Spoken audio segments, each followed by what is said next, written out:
can get all the nuggets within less than 5 minutes.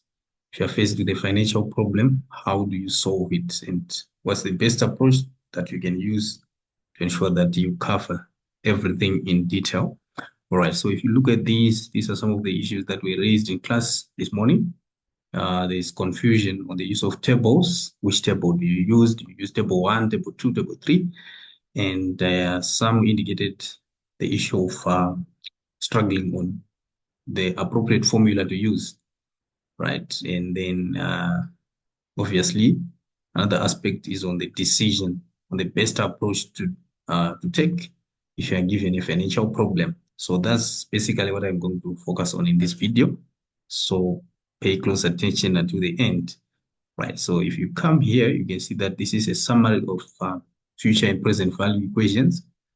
And when you're solving future value, present value problems, there are a set of questions that you need to ask yourself. Okay, what is the first question? The first question is to say, is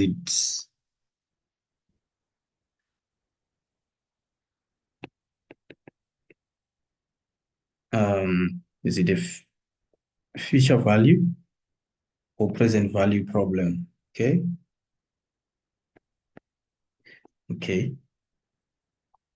And obviously there are two answers to this question. It can be a present value problem, or it can be a future value problem. Right. If it's a present value problem, you ask another question as well. Say, am I dealing with a single payment? Is it a single? Is it a single payment? And there will be two answers to this. Yes, single payment, or no. If it's no, then it means multiple payments. Then if it's yes, you just go straight to table 2.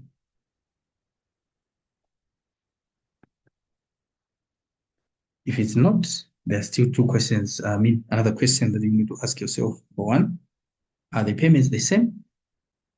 Or are the payments equal?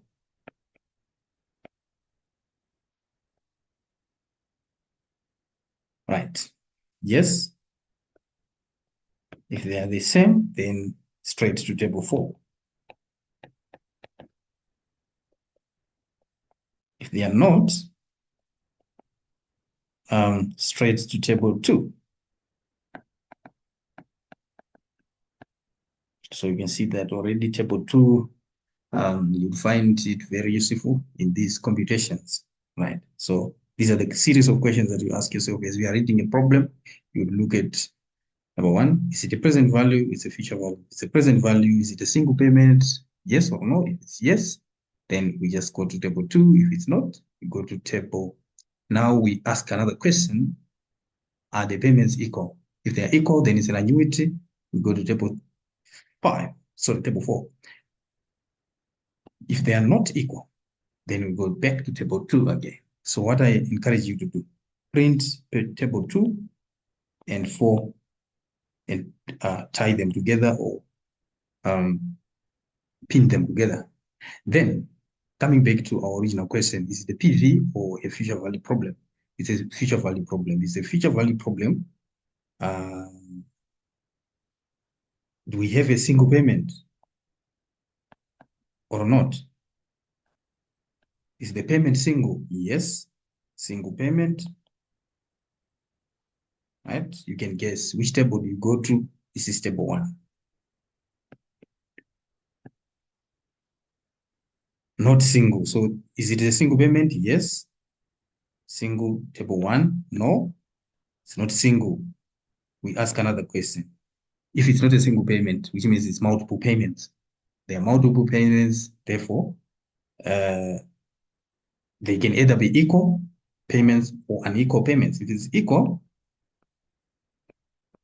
then we go to table 3. Otherwise, if they're unequal, then we go to table 1. Right. So with this information now, you can come to this.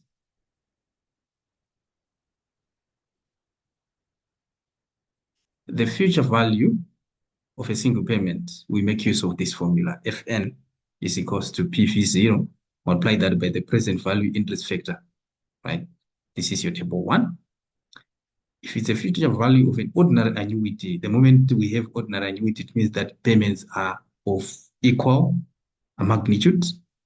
Therefore, we make use of the future value of an annuity is called PMT, future value of an ordinary annuity factor. We multiply that by the amounts of or the monthly or fixed period payments.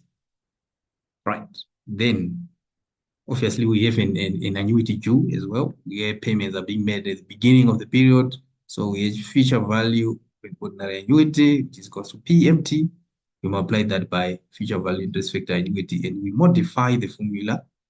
And you know the reasons why? Because there is the initial payment that is not compounded by table 3. So we make an adjustment to differentiate it from an ordinary annuity formula. Right. So we are done with the future value. We go to the present value of a single payment. Is it a single payment? Yes, it's a single payment. If it's a single payment, we go straight to table 2. Otherwise, if it's not, and if payments are equal, that's where we have an ordinary annuity, then we make use of table 4. Okay. Then present value of an annuity due.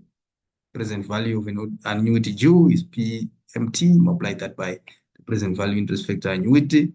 And we modify as well. We make a modification there. Because when payments are made at the beginning of the period, the tables at the end of the book, they give us, they assume ordinary annuities. So whenever it becomes an annuity due, we need to make a modification to that.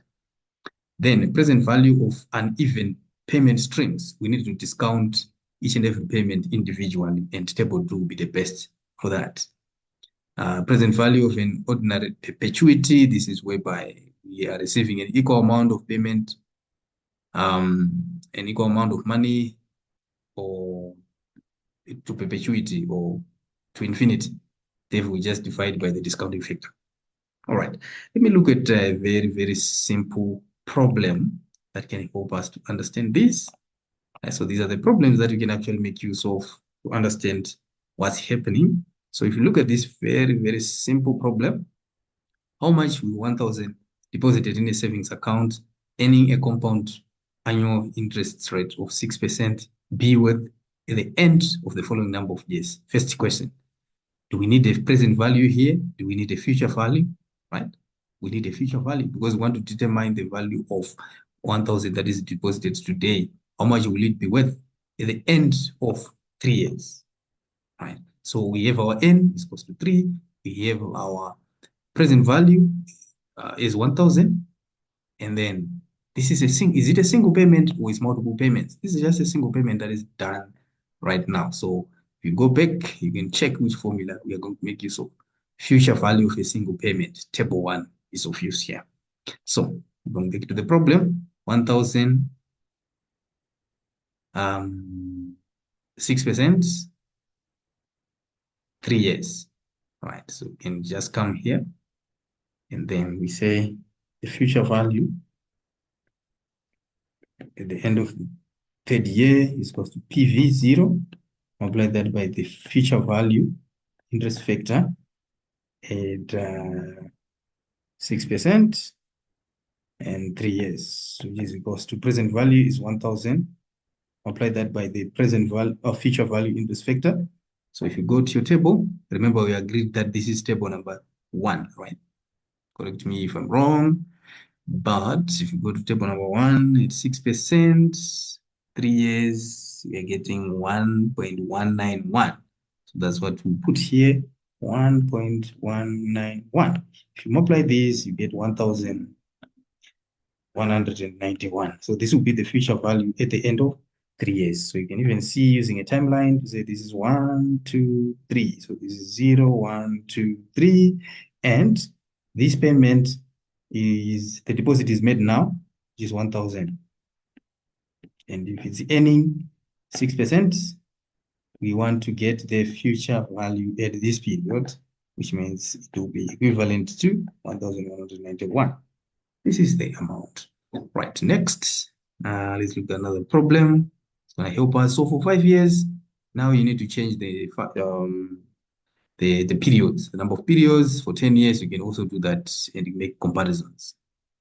Right, another interesting problem as well is to look at this one. If you require a 9% rate of return on an investment, which would you prefer? Right. Do you want a 5,000 today? Do you want 15,000 5 years from today? Or you want 1,000 per year for 15 years? So this helps you to contextualize those questions, important questions that you need to ask yourself whenever you're faced with the annuity problem or present value problems, future value problems. So you can look at this and say, okay, so there's 5,000 today, 15,000 5 years from today, and 1,000 per year for 15 years. So the most important thing that you need to know in finance is that we can't make comparisons on figures that are paid or received at different time periods. We need to bring them in a common period. For example, if this is received 5 years from today, we need to take it from the time it is received, bring it back in today's terms to see how much it's worth today. This one, these are 1,000 payments that are made for 15 years. We need to take them back into today's terms to see how much it's worth. So we can't compare. We can't just say, okay, because 15,000 is more than any of these, then I'm going to take 15,000. No. We need to discount, bring them in today's terms, and make comparisons. Another option is to bring them in future terms, where you actually compound each of these, then you see how much they will be worth. Maybe it's 15 years, or as long as it's the common time period, then comparisons can be made. So let's look at this question now. We have 5,000 today.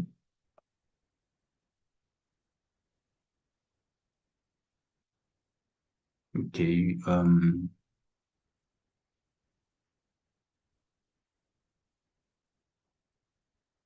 All right. So option A is just 5,000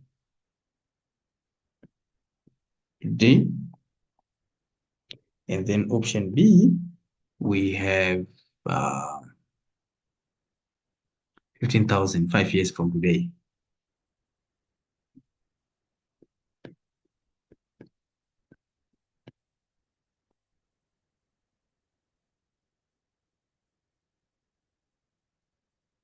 C, the last option, is looking at 10 or 1,000 per year for 15 years. Right.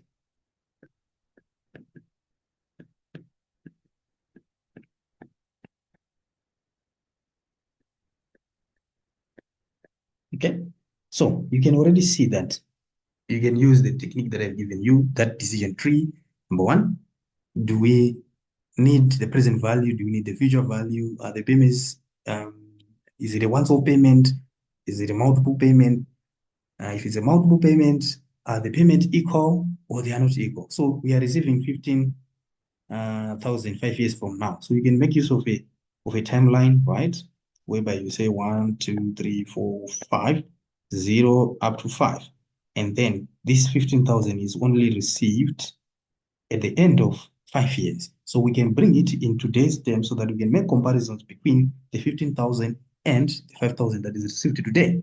So if this amount is received in future and we want to determine its present value, its value today, which means we are just discounting PV0 is equals to future value at period N, multiply that by the present value, interest factor IN, right? So which is equals to, what is the future value at period 3? This is, period 5. This is 15,000, multiply that by present value, interest factor IN. Okay, so we'll go PVIF I. What is our discounting factor? Discount factor, we check that it is actually 9%. So if it's 9%, which means we have 9% here, comma, you put your years, 5 years is equals to. So remember, which table are we going to make use of? If it's a single payment, you know what to do. We are looking at the present value of a single payment. So this is table 2. Correctly, you go on to your table 2 and then you look at 9%, 5 years. So this is 0.650, if I'm correct. You multiply that by 15. I'm sure you're going to get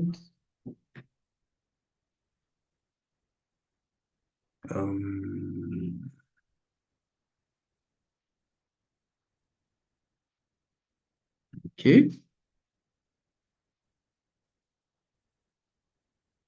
You're going to say 15,000. You multiply that by 0.650 and getting oh, I said 1,500, but anyway, you can just add another zero, that becomes 9,000, 9,750. So this is the present value of this payment that is going to be received at the end of 5 years.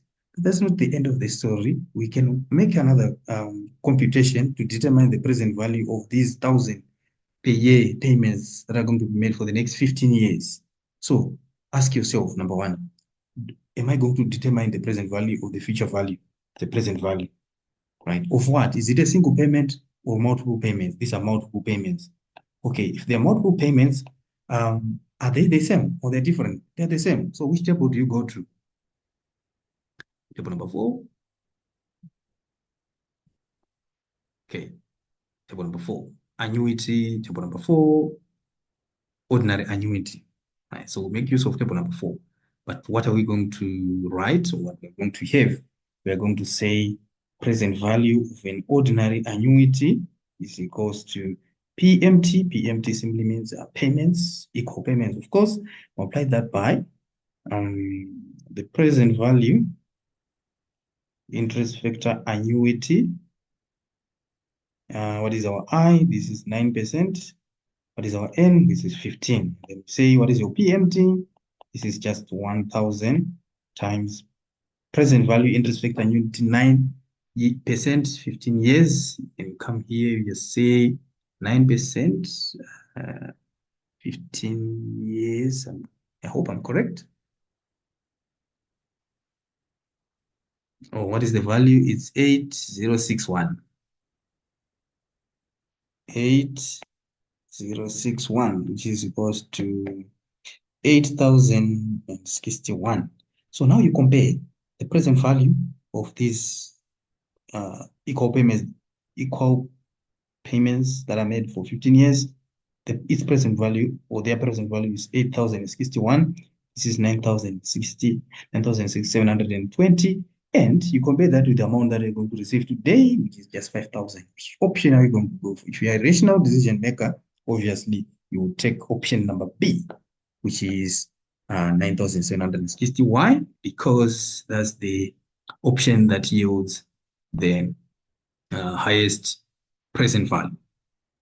Okay, right. Let's look at this one. I'm sure that will be the last one today.